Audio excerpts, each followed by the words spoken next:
the wine glass shattered against the kitchen floor, red liquid seeping into the grout lines like blood. I stood frozen, watching James stuff designer shirts into his leather weekend bag as if he hadn't just detonated our entire life together.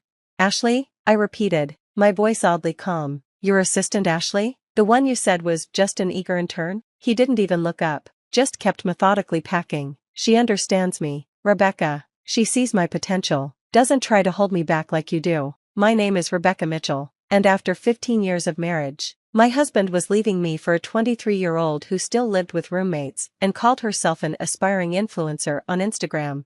"Hold you back?" I laughed, but it came out hollow. "I supported you through law school, helped you build your practice from nothing. How exactly did I hold you back?" James finally looked up, his handsome face twisted into something I didn't recognize. "By being so damn perfect all the time. The successful investment banker who never makes mistakes. Do you know how suffocating that is?" I stared at him, really seeing him for the first time in months. The expensive new clothes, the gym membership he suddenly couldn't live without, the late nights at the office that never quite added up. All the signs had been there, I just hadn't wanted to see them.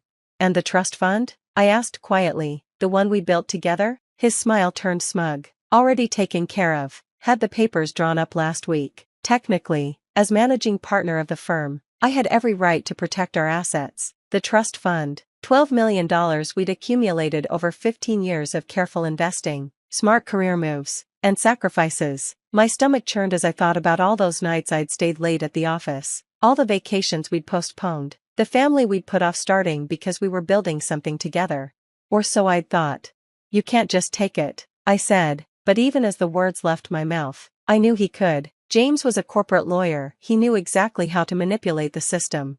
He zipped up his bag with a flourish. "Actually, I can. And I did. Don't worry though, I left you enough to get by. Consider it a parting gift." I watched him stride toward the door of our penthouse apartment, designer bag in hand, looking every bit the successful lawyer about to start his exciting new life. He paused at the threshold, turning back with that practiced courtroom smile. "Oh, and Rebecca? Ashley and I are getting married in June. She's always dreamed of a summer wedding." The door clicked shut behind him, leaving me alone in the pristine kitchen I'd redesigned just last year, alone with the shattered wine glass, the seeping stain, and the knowledge that my husband of 15 years had just walked out on me. But here's what James didn't know, what his legal expertise and inflated ego had failed to consider. I wasn't just a successful investment banker, I was damn good at my job. And 3 months ago, when I first noticed the signs, I'd started preparing for exactly this moment. I pulled out my phone and dialed my lawyer, Margaret Chen. She answered on the first ring, as if she'd been waiting for my call.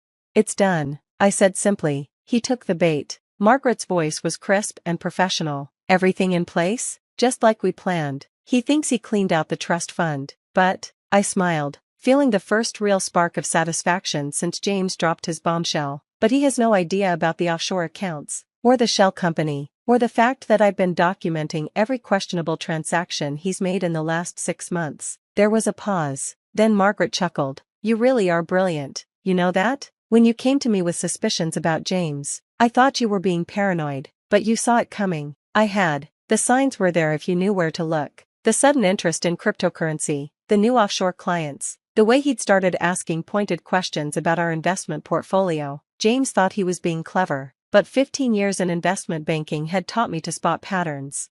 So I'd prepared, quietly, methodically. I'd moved most of our assets into new accounts he couldn't access, created a paper trail of his suspicious activities, set up a trap that would spring the moment he tried to clean out what he thought was our main trust fund. "How long until he figures it out?" Margaret asked.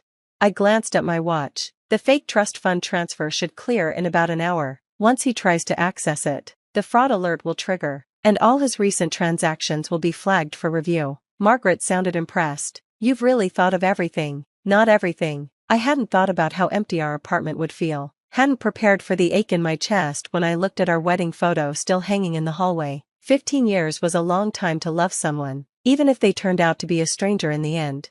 My phone buzzed with a text from an unknown number. "You're so lucky James wants to be with me. Don't worry, I'll take good care of him. Ashley." Of course she'd get my number from him. I deleted the message without responding. The next few hours passed in a blur. I methodically went through our apartment, gathering James's remaining belongings into boxes. His favorite coffee mug, The ridiculously expensive golf clubs I'd bought him for Christmas. The framed law degree I'd helped him earn by working extra hours to pay his tuition.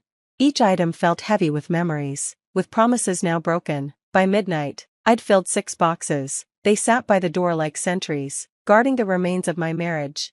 Then my phone exploded with notifications. First came the angry text from James, "What the hell did you do?" Then 3 missed calls. Finally, an email, his rage evident even in the subject line, "You will regret this." I poured myself a fresh glass of wine, careful to step around the stain from the broken one, and settled in to read his tirade. The email was exactly what I'd expected: threats of legal action, accusations of manipulation, demands that I fix this immediately or face consequences. Classic James, always believing he held all the cards. I typed out a simple reply: "I suggest you check your own accounts, specifically the transfers you've been making to Ashley's personal account for the last 3 months. The ones coded as business expenses but sent through your private server. I'm sure the Bar Association would be very interested in those." His response came seconds later: "You're bluffing." I wasn't. I had everything, every transaction, every coded email, every falsified expense report. I'd watched him dig his own grave for months, collecting evidence while he was distracted by his midlife crisis and his young girlfriend. Another text from Ashley popped up: "James is really upset. What did you do to him? This is so toxic." I blocked her number. The doorman called up to inform me that James was in the lobby, demanding to be let up. I declined. Let him stew overnight. Tomorrow would be soon enough to begin dismantling the life we'd built together. As I got ready for bed that night, I caught my reflection in the bathroom mirror. I looked tired, but there was something else there too, a strength I hadn't noticed before, maybe hadn't needed until now. I thought about the day James and I met, both young and ambitious, believing we'd take on the world together. We had, in a way, we'd built something remarkable. I just hadn't realized he'd been planning his exit strategy while I was planning our future. My phone buzzed one last time. A message from Margaret: "Everything's in motion. Get some sleep. Tomorrow's going to be interesting." She was right. Tomorrow would be the day James discovered exactly what happened when you underestimated your wife. But for now, I needed rest. I crawled into our king-sized bed, my bed now, and stared at the ceiling, listening to the quiet hum of the city below. 15 years of memories echoed through the empty apartment, but for the first time since James walked out, I didn't feel like I was drowning in them. Instead, I felt something unexpected: anticipation. Because tomorrow, James would learn that his carefully planned escape with his young girlfriend wasn't going to go quite the way he'd imagined. Tomorrow, he'd discover that the woman he'd dismissed as predictable and suffocating had outmaneuvered him at every turn. Tomorrow, the real games would begin. The next morning, I woke to 17 missed calls and over 30 text messages. James had been busy. His messages devolved from angry demands to desperate pleas as the night wore on, ending with a final text at 4:37 a.m. "We need to talk, please." I took my time getting ready, selecting a crisp white blazer and my favorite Louboutins. If I was going to watch my husband's world implode, I wanted to look impeccable doing it. Margaret called while I was doing my makeup. "Are you ready for this?" "He's been calling my office since 6 a.m. "I'm ready," I said, applying a final coat of red lipstick. "Is everything in place?" "The bank has frozen all the suspicious transfers. The Bar Association received our anonymous tip about his creative accounting. And that private investigator's report you commissioned? It's devastating." I smiled at my reflection. Perfect. Time to end this. The law firm of Mitchell Associates occupied the top 3 floors of a gleaming downtown high-rise. James had insisted on the location when we first opened it, claiming the view helped close deals. I hadn't set foot in the building since I'd first suspected his affair, but I still had my key card. Some things he'd forgotten to take away. When I stepped off the elevator, the office was in chaos. Staff huddled in corners, whispering. Ashley was nowhere to be seen, but her desk had been cleared out. James's office door was closed, blinds drawn. Mrs. Mitchell, his secretary, Linda, rushed over. She'd been with us since the beginning, had watched us build this firm from nothing. "He's been asking for you all morning." It's bad." "I know, Linda," I said gently. "Why don't you take an early lunch? This might get uncomfortable." She nodded gratefully and grabbed her purse. As she passed, she squeezed my arm. For what it's worth, I never liked her. Too obvious with those short skirts and giggling. I approached James's office, my heels clicking against the marble floor. Without knocking, I pushed open the door.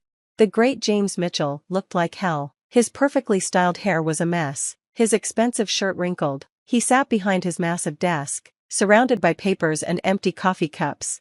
"What did you do?" he demanded as soon as he saw me. "The accounts are frozen. The Bar Association is asking questions. Even my personal cards are being declined." I sat down across from him, crossing my legs calmly. "I protected myself. Something you taught me, actually. Remember when you said every good lawyer has a contingency plan? This isn't protecting yourself," he snarled. "This is sabotage. You've ruined everything." "No, James, you did that when you decided to sleep with your assistant and steal our money." I pulled out my phone, scrolling through messages. "Speaking of Ashley, have you talked to her this morning? Since her bank flagged those transfers as potential fraud?" His face paled. "You wouldn't." "I already did. Turns out, moving firm money through personal accounts to pay your girlfriend looks a lot like embezzlement, especially when you code it as business expenses." He slumped in his chair, the fight draining from him. "How long have you known?" "About Ashley? 3 months. About the money? Longer. I'm an investment banker." "James, did you really think I wouldn't notice strange transfers and offshore accounts?" "Rebecca,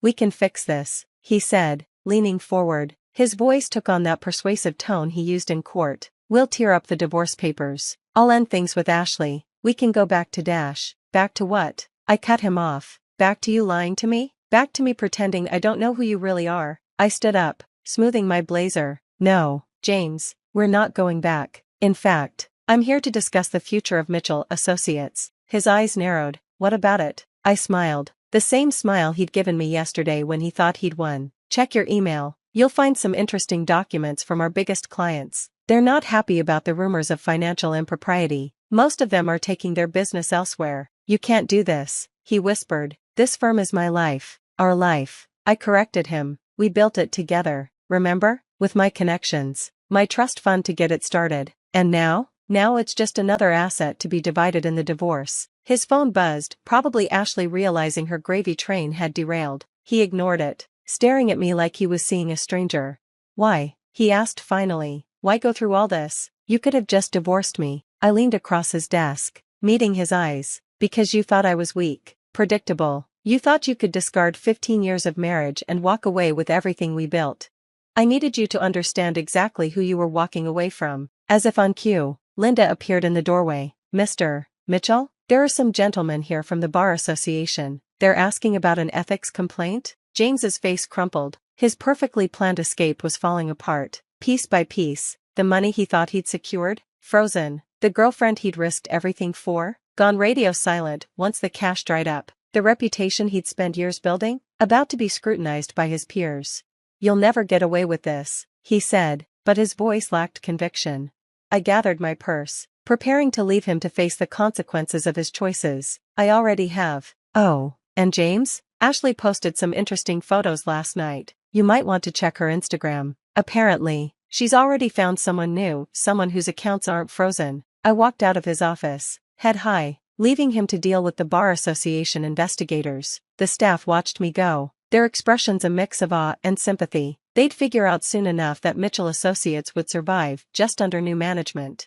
Outside, the summer air felt clean and fresh. My phone buzzed with a text from Margaret. "Just got the preliminary divorce agreement drafted. You're going to like it." I smiled, thinking about the future stretching out before me. The firm would need restructuring, clients would need reassuring, but for the first time in months, I felt truly free. That evening, I returned to my apartment. The boxes of James's things still sat by the door, but they no longer felt heavy with memories. They were just boxes, filled with the belongings of a man who had underestimated his wife. I poured myself a glass of wine, carefully, this time, and walked out onto the balcony. The city sparkled below, full of possibilities. My phone had been quiet for hours. James was probably too busy dealing with the ethics investigation to harass me further. A text came through from an unknown number. "I'm sorry, Ashley." I almost laughed. Sorry she got caught. Probably. Sorry the money dried up. Sorry she'd bet on the wrong horse. I blocked her number again and turned back to the view. Somewhere out there, James was realizing that his perfect escape plan had backfired spectacularly. His young girlfriend had vanished, his assets were frozen, and his professional reputation was in tatters. Meanwhile, I had emerged stronger than ever. The firm would survive under my leadership. The trust fund he'd tried to drain was safely secured, and I had finally shed the role of perfect, predictable wife. 3 months later, I sat across from James one last time, signing our divorce papers. He looked older, tired. The ethics investigation had resulted in a suspension of his law license. Ashley, true to form, was already engaged to someone else, a fact she'd announced on social media with gleeful abandon.